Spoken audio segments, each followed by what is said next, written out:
इस मॉड्यूल के अंदर हम लोग जो कॉमनली HTML एलिमेंट्स या टैग्स यूज़ होते हैं उनको हम लोग डिस्कस कर लेते हैं।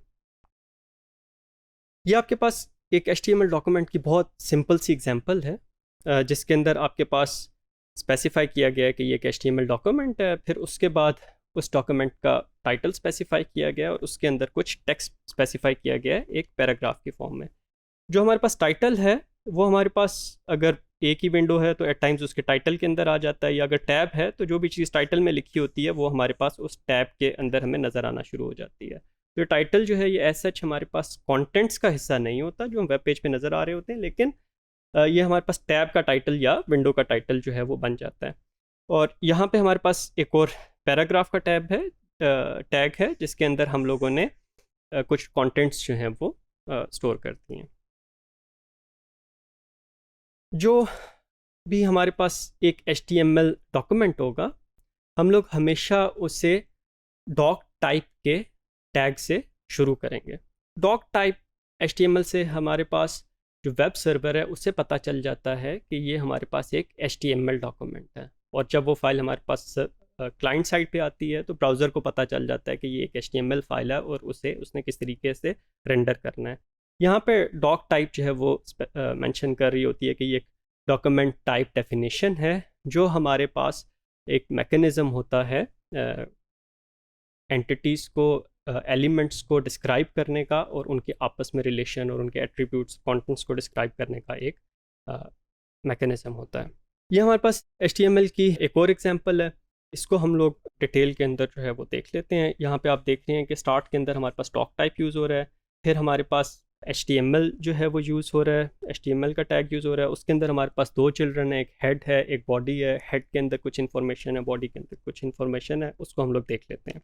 जो हमारे पास हेड और बॉडी के टैग्स होते हैं ये हमारे पास इसलिए यूज़ होते हैं, हेड के अंदर मोस्टली हम लोग जो एक्सटर्नल फाइल्स हमें चाहिए होती हैं, जो डॉक्यूमेंट का टाइटल है वो हम लोग हेड के अंदर स्पेसिफाई कर देते हैं। मेटा डाटा जो डॉक्यूमेंट से रिलेटेड है वो हम लोग उसके अंदर स्पेसिफाई कर देते हैं।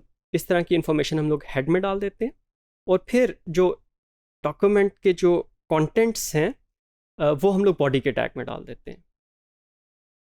Up to a certain version of HTML and particularly XHTML, it was required to have one HTML tag as parent tag, and then optionally we could have a head tag and we had to have a body tag. लेकिन अब जब HTML5 की recommendation, latest जो recommendations हैं उसके अंदर we do not need to have these tags, right? मतलब ज़रूरी नहीं है कि इनके बगैर भी आपका HTML डॉक्यूमेंट एक हेड और बॉडी के टैग्स के बगैर भी आपका डॉक्यूमेंट एक वैलिड डॉक्यूमेंट होगा। लेकिन ट्रेडिशनली क्योंकि ये कन्वेंशन चलती आ रही है कि हमारे पास HTML का टैग होता है, उसके अंदर हमारे पास हेड होता है, फिर उसके बाद हमारे पास बॉडी होती है, तो अभी भी ज़्यादातर डेवलपर्स जो हैं, ऑलमोस्ट ऑल द डेवलपर्स, वो हमारे पास HTML फिर हेड और उसके नीचे बॉडी का टैग जो है वो यूज़ करते हैं। हेड के अंदर मोस्टली हम लोग मेटा डाटा डाल सकते हैं। मेटा डाटा में किस किस्म की इंफॉर्मेशन हो सकती है कि आपके पास जो HTML के कंटेंट्स हैं उनकी इनकोडिंग क्या है, क्या वो यूनिकोड में इनकोडेड हैं या आपके पास वो कोई और इनकोडिंग जो है वो यूज़ कर रहे हैं, वो हम लोग मेटा के थ्रू स्पेसिफाई कर सकते हैं। अगर हम लोग कोई एक्सटर्नल स्टाइल शीट्स यूज़ कर रहे हैं तो उनको हम लोग लिंक के एलिमेंट के थ्रू स्पेसिफाई कर सकते हैं कि स्टाइल शीट किस जगह पे पड़ी हुई है। अगर हम लोग कोई एक्सटर्नल स्क्रिप्ट्स यूज़ कर रहे हैं कि एक स्क्रिप्ट हमने अपने वेब पेज में यूज़ करना है, लेकिन वो स्क्रिप्ट जो है जावा स्क्रिप्ट हमने किसी और फाइल में लिखा हुआ है, तो वो हम लोग स्क्रिप्ट के टैग के थ्रू स्पेसिफाई कर सकते हैं। यहाँ पे एक और एग्जांपल है, इसके अंदर जो टैग्स हैं वो हम लोग डिटेल के अंदर जो है वो डिस्कस करेंगे स्पेसिफिक उनके एग्जांपल्स के साथ। अभी हम लोग ये देख लेते हैं कि हमारे पास ये अगर एक इस तरह का एक HTML डॉक्यूमेंट गिवन है तो ये हमारे पास रेंडर किस तरह होगा।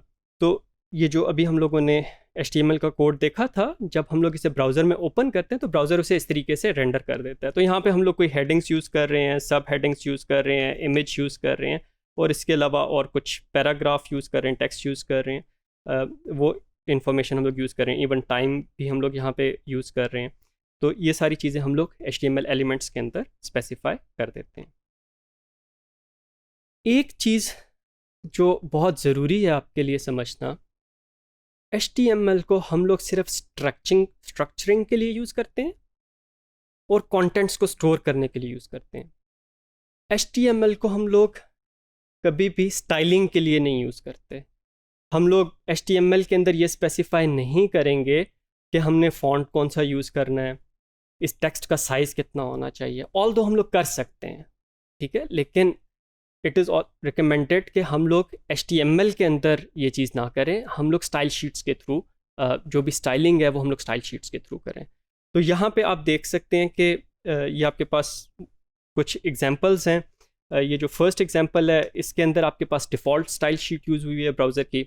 अच्छा, it is important to know कि इन सारी एग्जांपल्स के अंदर HTML का कोड सेम है, it is all the same. सिर्फ हम लोगों ने स्टाइल शीट चेंज की है, स्टाइल जो है उसके डिस्प्ले करने का वो हम लोगों ने चेंज किया है। तो यहाँ पे हमारे पास जो है वो उसका फॉन्ट कलर जो है वो हमारे पास चेंज हो गया। यहाँ पे हम लोग उसको एक बॉक्स में ले आए, यहाँ पे हम लोगों ने फॉन्ट चेंज कर लिया, उसके बैकग्राउंड पे हम लोगों ने टेक्सचर लगा दिया। तो ये जो सारे काम है ये हम लोग कास्केडिंग स्टाइल शीट्स के थ्रू करेंगे। HTML टैग्स के अंदर से एक जो बहुत कॉमन टैग्स हैं वो हमारे पास हेडिंग के टैग्स हैं। HTML 6 लेवल्स की हेडिंग सपोर्ट करता है। H1 being the first heading, the main heading, फिर उसकी सब हेडिंग H2, फिर H3, H4 और इस तरह H6 तक हमारे पास मुख्तलिफ हेडिंग्स जो हैं वो हम लोग यूज़ कर सकते हैं। यहाँ पे आपके पास जो एग्जांपल आपको दिखाई गई थी तो उसके अंदर आपके पास शेयर योर ट्रेवल्स जो है ये हेडिंग 1 थी और न्यूयॉर्क सेंट्रल पार्क की हेडिंग 2 थी। आपने ये बात याद रखनी है कि हेडिंग्स को आपने फॉन्ट साइज़ के लिए कभी भी यूज़ नहीं करना।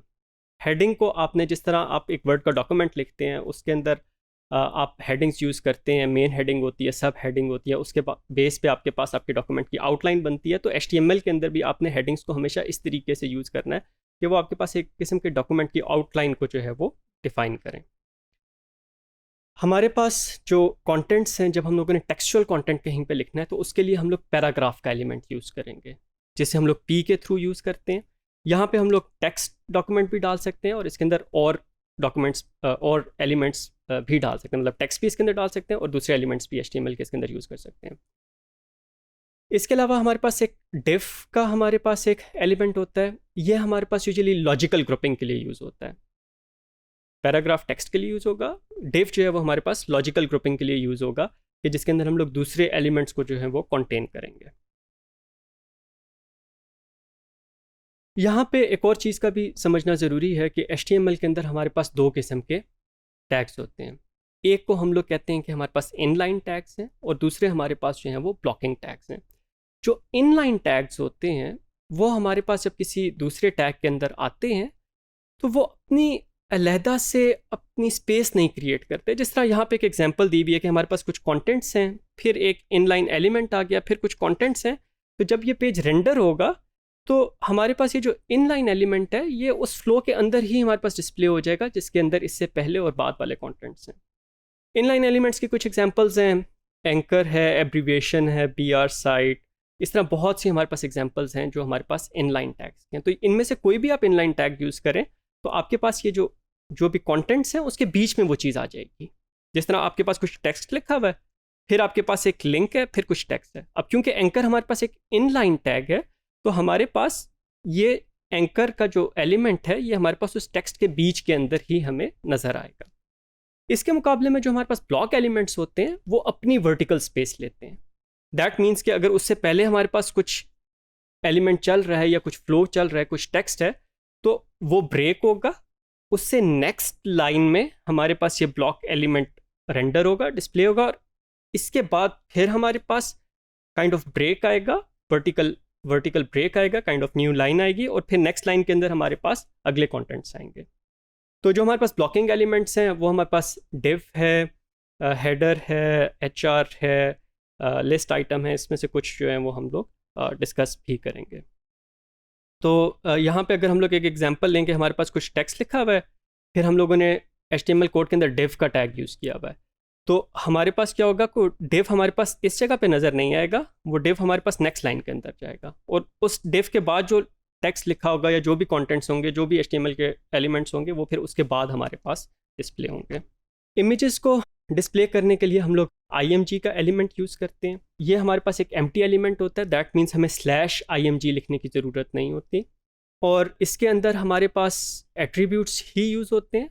इसके अंदर आपने ये याद रखना है कि जो भी आपने इमेज डिस्प्ले कराना है उसे आप सोर्स के एट्रीब्यूट में स्पेसिफाई करेंगे। जिस तरह यहाँ पे हम लोग कह रहे हैं कि जो इमेज डिस्प्ले कराना चाहते हैं हम लोग अपने वेब पेज के अंदर वो सेंट्रल पार्क डॉट जेपीजी है, ठीक है, उसको हम लोग जो है वो डिस्प्ले करना चाहते हैं। और हम लोग इसके अलावा एडिशनल इन्फॉर्मेशन भी दे सकते हैं। आपने इतना याद रखना है कि जब भी आपने इमेज का टैग यूज़ करना है तो उसके साथ आपने आल्ट का एट्रीब्यूट जो है वो यूज़ करना है। मतलब सोर्स तो यूज़ करेंगे इमेज डिस्प्ले कराने के लिए, लेकिन साथ में आपने आल्ट का एट्रीब्यूट भी यूज़ करना है। आल्ट के मल्टीपल पर्पसेस होते हैं। एक वो कि जो विजुअली इम्पेयर्ड लोग हैं, जो देख नहीं सकते ब्राउज़र को लेकिन सुन के ब्राउज़ कर रहे होते हैं, तो वो जब एक इमेज को एक्सप्लोर करते हैं तो वो उसको देख तो नहीं सकते, लेकिन उसके अल्टरनेटिव टेक्स्ट की बेस पे उन्हें पता चल जाता है कि ये इमेज जो है वो हमारे पास किस चीज़ के बारे में है।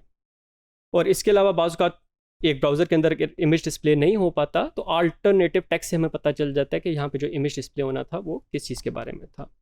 एक और जो हमारे पास बहुत इंपॉर्टेंट चीज़ है HTML के अंदर, वो हमारे पास HTML कैरेक्टर एंटिटीज़ हैं।